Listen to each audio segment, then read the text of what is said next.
So today I am going to be doing a review of Once Upon a Time in Hollywood, written and directed by my Lord and Savior Quentin Tarantino, and starring Brad Pitt and Leonardo DiCaprio. Holy shit, the fact that I even just said that sentence just makes me so happy. Basic plot synopsis for this movie. Leonardo DiCaprio plays a struggling actor by the name of Rick Dalton, and Brad Pitt plays his stunt double Cliff Booth. That's my stunt double, Cliff Booth. Leo's character Rick was extremely popular on a TV show in the 1950s called Bounty Law, where he played your typical gunslinger, you know?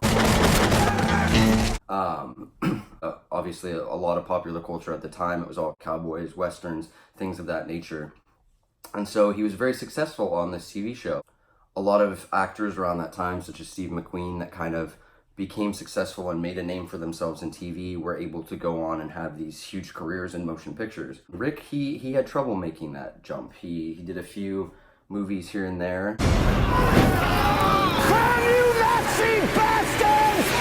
But nothing really caught on.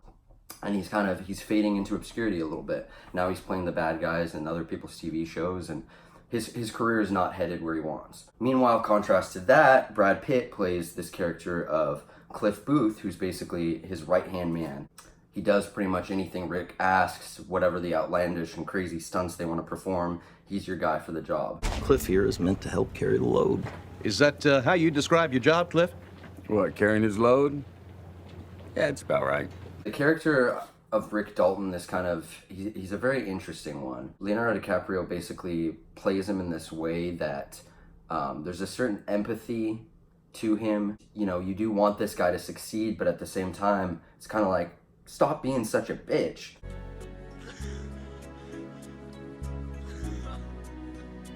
I mean, not everything's gonna work out your way. If it was ever a dream of yours to see Leonardo DiCaprio, one of the greatest actors of our time, play a diva bitch, then look no further than Once Upon a Time in Hollywood. And I don't at all mean that in a negative way. He's playing this struggling actor who's essentially in the middle of an emotional breakdown when we meet him at the start of this movie. He's kind of realizing that his relevancy and his time in the spotlight is kind of coming to a pass, and the hippie revolution is going to start. Fucking hippies, man. I just want to say, Leo's freak out scene in the trailer in this movie. Embarrass yourself like that in front of all those goddamn people! Hands down, best freaking breakdown scene I think I've ever seen in a movie. And of course, that was completely improvised on the day of by Quentin and Leonardo da Vinci. It's very interesting over the course of these couple days to see the shift in perspective and the shift in outlook between these two characters of Rick Dalton and Cliff Booth. You have Rick, his life's going pretty well. He lives in a nice house. He's been very successful to a degree. Did he make the transition from TV show to movie like he wanted to? No, that didn't quite happen for him. But, you know, a lot of other good things did. And he spends a lot of this movie, you know, kind of just wallowing in his own self-pity. And you contrast that to Brad Pitt's character of Cliff, and there's this sort of almost overly optimistic outlook about him. There's multiple scenes of Brad Pitt just cruising down Hollywood Boulevard, just, you know, smiling at hot chicks when he drives by, and just, he's got the aviators on. He's just loving life. He's just soaking it all up. He's taking it all in.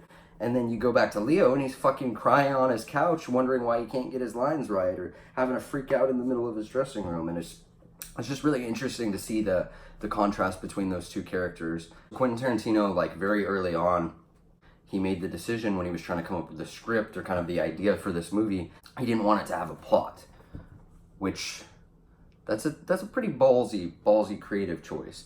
Or these two characters in the movie and their story, not their story, because there's no fucking plot. Fucking, yeah, that's what it is.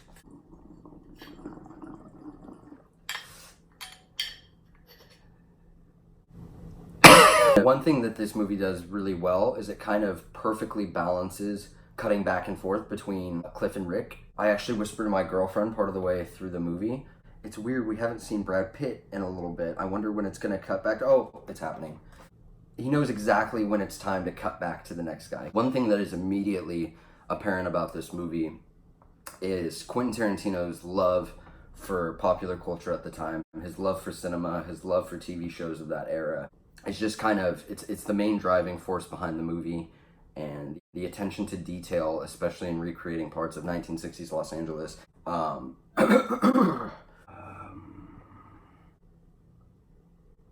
Oh, the attention to detail in each and every set is absolutely incredible. I mean, they took Hollywood Boulevard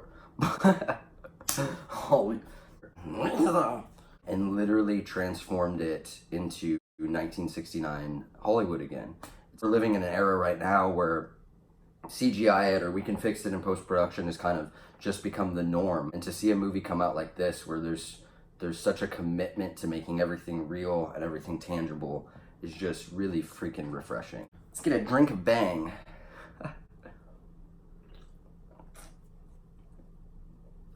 Bang energy drink. If it doesn't kill you, you might enjoy it.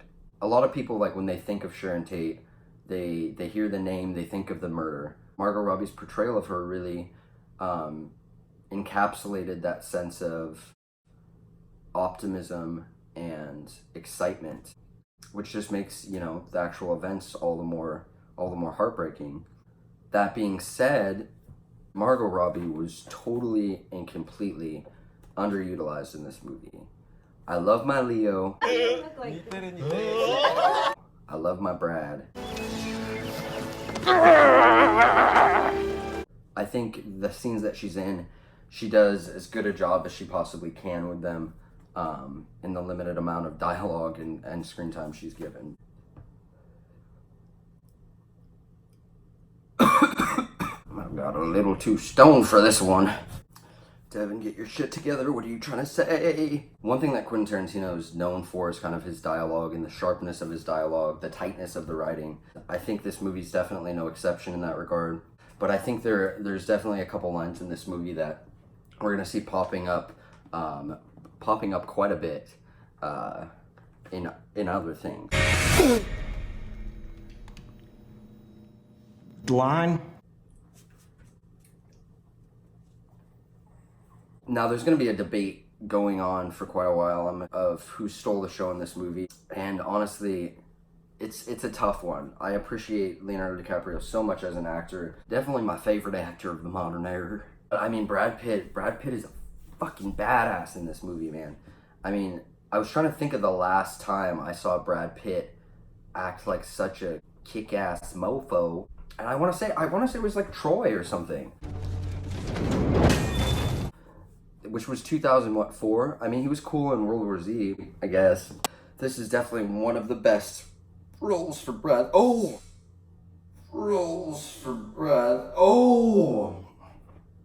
Fury. I forgot about Fury. Shit.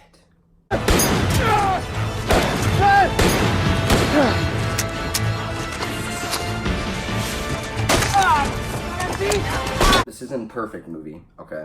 It does have some flaws. The pacing of this movie is definitely not as strong as some of Quentin's other films. Because the movie only takes place over the course of a couple days and it's basically a day in a life of these two guys, there's, you know, through a decent amount of it, there's just not a lot going on. I think if you're not kind of a movie guy or gal, you might have a problem with that, you know? I think some people, and it's probably why it's got one of the lower scores from the audience I've seen on Rotten Tomatoes. I mean, I think that's because a lot of people are fucking stupid. Not everybody's gonna appreciate that style of filmmaking. You know, there's a couple areas where the film does drag a little bit, you know? I think he probably could have cut 10 or 15 minutes off of this movie. Anybody who searches this movie on IMDb can see that it has a knockout cast. Hold on, I have some notes that shows a couple people that are in this movie. Shit, I forgot to write them down. I'll just spitfire a couple off the top of my head.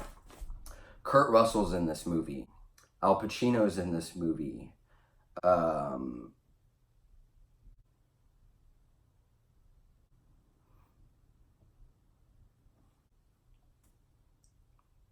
Kurt Russell's in this movie. Luke Perry's in this movie. So many great actors show up in this film, but it's no more than a cameo extent. The characters in here just aren't very fleshed out. Most of them play versions of real life actors. In the case of Luke Perry and the other fellow, they're not as well developed as some of the characters you'll see in a Quentin Tarantino motion picture. This movie has the elements of so many different Tarantino films. There's elements of Pulp Fiction, there's elements of Jackie Brown, there's elements of Django, there's elements of Reservoir Dogs, and they're kind of all melded into one. But there's kind of one big element that sort of defines a Quentin Tarantino movie, which is the violence. That's just not present in this movie. I kind of thought part of the way through, you know what, maybe we're not going to have that big Tarantino, holy shit, what did you just do moment in this movie. I should have fucking known better. The last 10 minutes of this movie are some of the most intense and visceral I think ever put to film. I mean, if you thought he couldn't top the ending of Inglourious Bastards, I mean, you freaking wait for this. Well, it's violent, it's gory as hell, it's Tarantino just unleashed, and it's by far the best scene in the movie. So overall, guys, that was my thoughts on Once Upon a Time in Hollywood. I love this movie. I love this movie so freaking much. It was just what I needed in a year that's been mostly sequels and reboots and remakes. It's so damn refreshing to come back to a movie like this, to see a director that is just so in love with what he does. You can't help but feel that when you watch this. I love this movie so much, man. I love this movie so much. Just what the doctor ordered. Go see it if you haven't already. Hopefully I didn't ruin the whole thing for you. So I'm going to try to start posting a video a week. That is the goal. I've really enjoyed just filming these and editing these. So even if nobody watches these, you know, I think it'll be good for me to at least kind of scratch that itch for myself of talking about the things I love. So if you like what you saw today, if you could subscribe to my channel, I would really appreciate it. It would mean a lot to me, bro, and it would mean a lot to me, Sheila, if you gave me a subscription. No, that's a stupid thing to say. We'll work on this aspect of the video later on, but hope you guys enjoyed that, and I will see you in, I guess, a week.